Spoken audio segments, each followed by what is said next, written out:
Hello, everyone. Welcome to another episode of Rogue Report. My name is Matt, and today I'm going to just basically go on a rant and talk about a couple of different things. Just because, one, I'm not feeling the best at all. I can feel the sick coming on. I guess there's a couple of things that I do want to talk about, being like a lot of sports content. I feel like is going to be today. Is I wanted to talk about the NFL season. I mean, we're in the preseason. We have fantasy football coming up. I'm a big fantasy player. I'll talk a bit about that. I also wanted to talk about a little bit about wrestling, but I also first I like when I say that I'm sick, I don't know anybody that actually likes being sick, but it's so bad that like the one thing that I honestly think that I'm hoping that it isn't is COVID. Meanwhile, I don't know if COVID is like still I don't understand, like, if you got shots, which I did, why am I getting COVID if I do? Apparently, COVID has been like making somewhat of a round when it first happened, like back in 2020 or 2021. I remember getting like I tested positive the first time, but I was like asymptomatic. Anna and my mother at the time both had COVID, and they like were very, very sick, and they both tested positive. And I'm pretty sure, me sharing, space with, my wife, more than likely that's what got me COVID. I didn't feel too bad that time, but then it would have been, I think that was like around May of 2020, and then December of 2020, at the end of the year, is when I got it really, really bad. And I was, I just remember waking up and feeling like I got punched in the fucking face. And I mean, I can't wait until I feel that here soon, more than likely. Because actually, that's like the worst that I've ever been sick was the year before, which I think it was like September of 2019, which I might as well had COVID at that point. Like a beta tester for COVID is what I used to say. Was I had a massive, massive fever. It felt like my throat was closing. At one point, I think I broke, like, it was like 103-degree fever. And at one point, she's like, if this goes to 3.5, you're going to the emergency room. I was taking cold showers, getting out of the cold shower, soaking wet, standing in front of an air conditioner just to try to cool me down. But no, like, I just remember being sick. I was sick at that time. I was sick for like 8 to 10 days straight, and that was the worst feelings that I've ever had. And I remember going to the emergency room at one point, and they gave me antibiotics.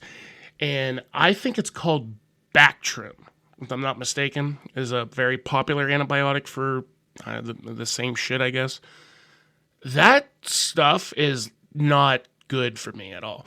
Every time I don't know if it's that particular antibiotic or what are they putting in drugs? Is it a steroid, or is it just caffeine or cocaine? Because every time I fucking take an antibiotic, I cannot sleep. And I remember when I was recovering from that sickness, I had I didn't sleep for like 48 hours straight because I just could not fall asleep. And I think it might have been like a mixture of the medicine and plus my immune system or my entire body just trying to like you can't sleep right now. Like, there is no time for rest. You need to be awake so we can function a little bit faster, because when you fall asleep, I guess your whole body isn't working at its full capacity. And I'm guessing that had something to do with why I was awake, or it was just the medicine making me feel like a fucking crackhead, not being able to sleep, and it drove me nuts. And that's when actually I discovered like over-the-counter melatonin. Didn't realize that was an actual thing. But I remember saying something to, like, I called the doctor or called like the hospital or whatever. I talked to people that I know that are like nurses and shit. And I'm like, would it be the medicine that's making me like this? And they're like, maybe, but don't stop taking it, because if you're prescribed it by a medical professional, that means you're supposed to take it.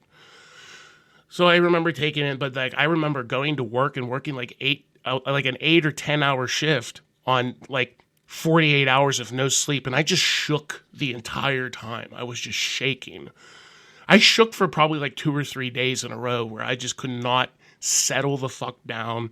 And I was all fucking nervous and it sucked. But I remember that day I did finally find some melatonin and I took like 2 tiny little tablet pills, whatever you want to call them. And I fucking slept for 10, 12 hours straight. And I was like, that's not even enough. I want more sleep, goddammit. Yeah, I wouldn't wish that sickness on anybody. I don't know if that was what COVID was going, like I said, like if this was in 2019 and I was going to say, like, I mean, it wasn't that big a deal, especially in September of 2019. I don't remember hearing jack shit about COVID. That's why I keep saying that I was a random beta tester for it, but whatever the fuck I had, which I remember going to the hospital and they're checking my throat and they're like, you probably have strep. There was a kid in here earlier who had strep, and I was like, oh, that's great.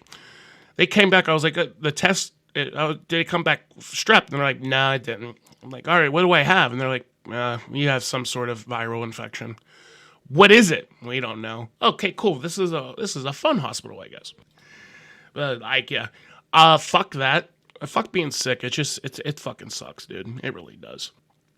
I was gonna go over like a couple of just like a random news story that might catch my my eye here, but most of the news that I like it, like if you like, I literally just typed in top news stories into Google, and it's politics, politics, politics, politics, politics, politics. And I'm not saying that I'm not big into politics, but like when it comes to content creation, this is where you'll find like a fine line between your demographic and people that just want to like possibly tune in to see like what this video is about or what this podcast is about or whatever.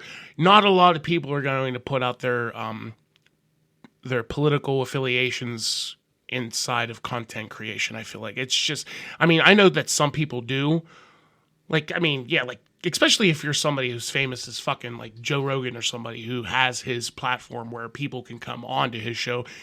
Even somebody, when I say people, I mean even like Donald Trump can be a guest on his show. That's something that's fucking, it's really cool in all honesty. Like, there's a lot of shit that I could say about American politics that I'd rather just fucking keep to myself, because I feel like anytime you would start saying shit about this, it's just gonna fucking end up pissing people off. But let's just move on to the sports part of this. Now, I wanted to talk about fantasy football in the NFL season coming up here in a little bit. But first, I want to actually go over, not the last episode of Rogue Report. It would have been the one that was like 2 or 3 weeks ago because I missed one. I had put a thing out about SummerSlam for WWE SummerSlam, thinking that it was going to be bad, and ended up not being terrible. I think the biggest surprise out of that whole thing was the fact that Brock Lesnar returned after a lot of things that, was said about Brock Lesnar. First of all, he was not coming back, and then he appeared anyway, which, goes off the same shit because, first of all, SummerSlam was a 2-night thing, and then it was the first night. I think, yeah, it would have been the first night was when there was the match between CM Punk and Gunther. CM Punk actually wins the title, and then lo and behold, Seth Rollins was bullshitting everybody with his fucking knee injury, which is like, I said it multiple times in that recording that was a work, and lo and behold, of course it's a fucking work. Now, they're playing it off like a Seth's thing. We understand the whole concept of it. Hold on.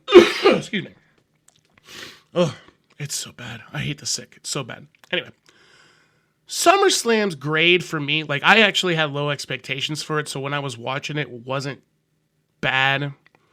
Which, I guess in retrospect, there was the match, I'm pretty sure it was a match between Io, Rhea, and Naomi, and they let Naomi win, but at that particular moment, Naomi did not know she was pregnant. And recently, within the past day or so, whatever, it came out that Naomi is pregnant. Big Jim hit her up. What did she say? Big Jim likes to Netflix and chill. That was really funny. If that was a thing beforehand, more than likely Rhea Ripley or Io Sky would be champion right now. I'm assuming that there will be a match here. I'm looking at the card right now for Clash of Paris, but overall, SummerSlam wasn't terrible. I did watch SummerSlam technically while I was on vacation. I wasn't blown away by a lot. The one thing that I honestly was blown away by was the return of Brock Lesnar after all of his involvement with Vince's disgusting bullshit. So, and then even I feel like a lot of the female workers inside of WWE are like kind of pissed off and a little bit nervous. We do have a fatal four-way where it's Rollins versus Uso versus Punk versus Knight for the championship. We have John Cena versus Logan Paul, which I'm not. Whatever the fuck ever about Logan Paul. Sheamus versus Rusev, good old fashioned Donnybrook match. Once again, I don't care. Roman Reigns versus Bronson Reed, and then we're looking for. This hasn't been confirmed. I think it was confirmed, which would be Cody Rhodes versus Drew McIntyre for the championship. We also have Intercontinental Becky Lynch versus Nikki Bella, Priest versus Aleister Black, and they do not have anything said about the Women's Championship. So, I mean, this is, you probably should update this. Maybe it was updated not too long ago. Some of these matches are predictions; they're not actually like confirmed matches. The Rhodes, McIntyre, Lynch, Bella, Damian Priest, Aleister Black. I feel like that actually was confirmed recently. This show should be amazing just because of the fact that it's in Paris. We're going back to the Lyon, France Backlash show from last year, and it was fantastic. More than likely, the shittiest match on this card, no offense, is going to probably be Damian and Aleister. That, if anything, that should be the first match. This card's kind of fucked, in all honesty. I mean, plus you have both championships. Like, you have Seth defending, you have Cody defending. I don't know. This is kind of all over the place. Roman Reigns versus Bronson Reed should actually be good. Plus, you haven't really seen Roman do much of nothing recently. But let's actually talk about a surprise that could possibly happen, because this has been making some fucking waves in the dirt sheets, if you will. Somebody's contract ended in AEW, and there are rumors where he is going to return to end his career where it started here. Well, technically it started in WCW, but fuck you, it's going to end in WWE. Chris Jericho is rumored to be coming back to the WWE. I just have a feeling when it comes to people in the AEW scene, I follow it enough to know that I feel like a lot of people don't give a shit about AEW. Even the people that are a part of it now. Like, they just don't want to be there. I feel like it's on the sense of try-harding, whether they try too hard or whatever. I don't know, they just book whatever the fuck they feel like booking, and I don't know. But it's reported that he has an interest in coming back to WWE, or he's already signed a contract, and that might be something that we can look forward to at Clash of Paris, is Break the Walls hits, unless he's fucking rolling with the Fozzy music, which, if I'm Chris Jericho and I'm returning to WWE, when I return, that music's hitting. Especially the whole countdown thing, like Y2 Jericho. If he comes back and the countdown happens and it plays Break the Walls, that's sick. But then, like, following Raw or SmackDown, he shows up, then fucking play Judas. Judas by Fozzy. That's the one that he comes out to. But anyway, I would be fucking stoked for Chris Jericho coming back. Now, let's talk about some fantasy football bullshit. Because now I'm in 2 leagues. One of them is mine, one of them is Mikey's. Last year, I was playing in Mikey's league, and that was a 10-man league, I'm pretty sure. Yeah, that's because it's the same people as last year. 10-man league, and then my league is actually a 12-man league this year. Picks to be determined, but I'm actually looking at Mike Clay's top 200 for PPR, full PPR, and if I had to, like, do any sort of movement, let's actually just go through maybe the top 10. 1 to 10 listed as Chase, Robinson, Jefferson, Barkley, Gibbs, Lamb, McCaffrey, Puka Nakua, Malik Neighbors, Amon-Ra St. Brown. I would put St. Brown at 7. Like, he's at 10. I would put him higher than McCaffrey. I would put him higher than Pookie Nookie. I would put him higher than fucking Malik Neighbors. I don't, like, that's crazy that he's ranking Amon-Ra St. Brown as wide receiver 6 when I would have him at, like, wide receiver. I'd put him behind CeeDee Lamb at 4, for sure. I would put him ahead of Puka Nakua and Malik Neighbors. I feel like this is a conversation. I feel like I was just having this conversation with somebody about Saquon Barkley being, like the season that he had last year. Okay, we're not going to do that again this year. More than likely, it's the same thing as trying to follow that same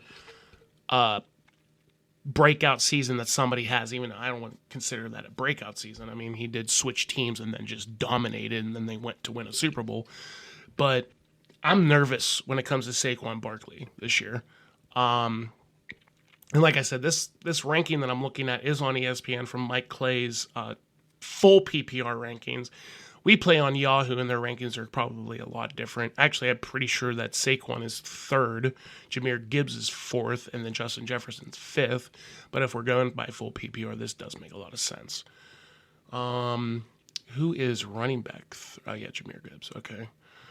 When it comes to those tight ends, dude, they're all in the same section here.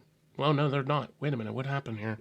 The tight end 1 is Brock Bowers. Tight end 2 is Trey McBride at number 20 and number 21. Where is George Kittle at tight end 3 at 40? Wow, they really separated them. See, I wouldn't fucking... You got... Okay, hold on. 1 running back, 2 running backs, 3 running back, 4, 5, 6 running backs ahead of George Kittle in full PPR. And all these quarterbacks of Lamar Jackson, Jaden Daniels, Jalen Hurts, fucking Joe Burrow. That's crazy to me. Holy shit. Now, I when it comes to points per catch, I think you would want to rank your fucking pass catchers higher, no? What the fuck? I will also go to bat for one of the best rookies that I've seen play. Well, last year he was a rookie, so it's his second year quarterback. Jaden Daniels has to be one of the most sought after people in this league right now when it comes to fantasy football. Listed at 28, 29, and 30 is Josh Allen, Lamar Jackson, Jaden Daniels as QB 1, 2, and 3. I was just trying to explain this shit to Anna. When it comes to the scoring system and, when to draft a certain player, like a certain position when it comes to fantasy football, obviously if you're there in the 3rd round, that's when it's time to, should I take, this top 3 tight end, or should I wait for another one and take maybe a top 3 quarterback? I think that's the round in fantasy football. Like the first round, when you're going into a draft, you have a general idea who you're going to take in the first round, whether it's A, B, or C, because I feel like I always have to come up with at least 3 different people that I know that I'm going to be able to take in the 3rd round, or the first round rather. If it's a full PPR league, you're taking Chase or Jefferson first. I don't want to hear anything about Bijan Robinson or Saquon having their chances at first. They are running backs, not wide receivers. I'm sorry, but that's the way that works for me. Oh shit! I had a point there. I forgot. I was totally gonna make a point there. Motherfuck! All right. Oh, okay. I remember. I was talking about the 3rd round. I think the 3rd round is the most crucial round in all of fantasy football, because let's say you take your wide receiver in the 1st round, you're going to circle around to be taking a running back in your 2nd round, more than likely, or vice versa. So it's like, let's say you get Chase or you get Jefferson in the 1st round, your 2nd round pick is looking more like, depending on your number of pick, but Jonathan Taylor's going to be there. Josh Jacobs, Derrick Henry possibly is way too low on this dude's list. I'd put him a lot higher than 19, RB9. I'm putting Derrick Henry over Josh Jacobs and Jonathan Taylor for sure. So I would bump him up 2 spots. Just saying that those are availabilities. But then once you get into that third round, that's when you have to make that decision, especially in PPR leagues. That's what I'm saying. Like, let somebody else take those quarterbacks. Unless you fucking really want them. Like, if you want Josh Allen or Lamar or Jalen or Jaden, if you want any of these guys, go ahead and take them. But I think the more valuable pick is one of the top tier tight ends in Brock, Trey, or Kittle. So to me, it's obviously how you want to build your team, because the other thing too is, like, if you're taking Justin Jefferson in particular, well, I guess Justin Jefferson, CeeDee Lamb, Puka Nacua. Let's go with those 3. You know what? I'll throw in Sun God Satan Brown too. So let's take those 4 guys. So Jahmyr Gibbs, CD, Nacua, St. Brown. I'm going to skip Malik Neighbors because I don't even fucking... Who the fuck... Oh, Russell Wilson.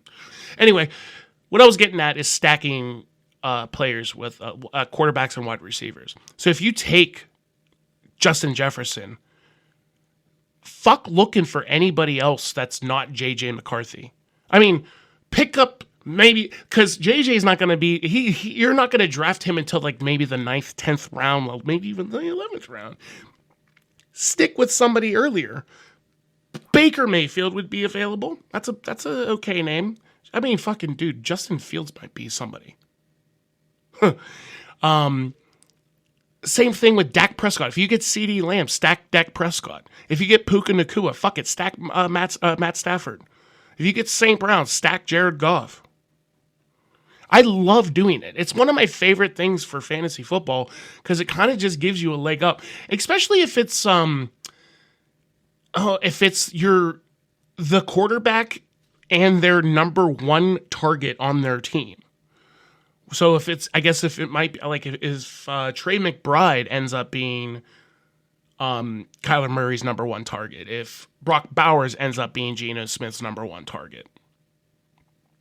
But that's the other thing too. I was explaining this to Anna a little bit about people switching teams and not necessarily having that chemistry, but they have to work on that shit anyway.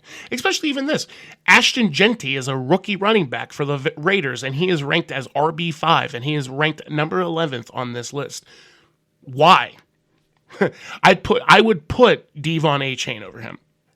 When it comes to fantasy and my particular draft strategy, I'm always looking to, even out my picks, whether, when it comes to quarterbacks when it comes to running backs and wide receivers, I'm trying to even out my roster.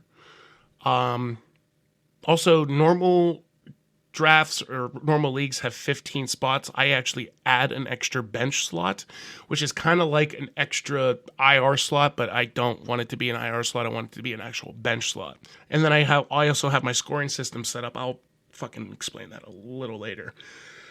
Oh, this is sick. It's so bad. Oh, I hate it.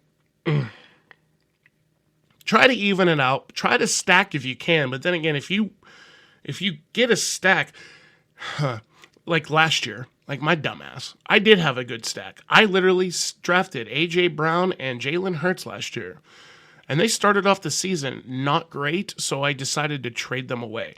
Now, I had Jaden Daniels, who I also got, and who was just a stud immediately. I don't remember who else I had to get rid of A.J. Brown like I did. I really wish I didn't get rid of him.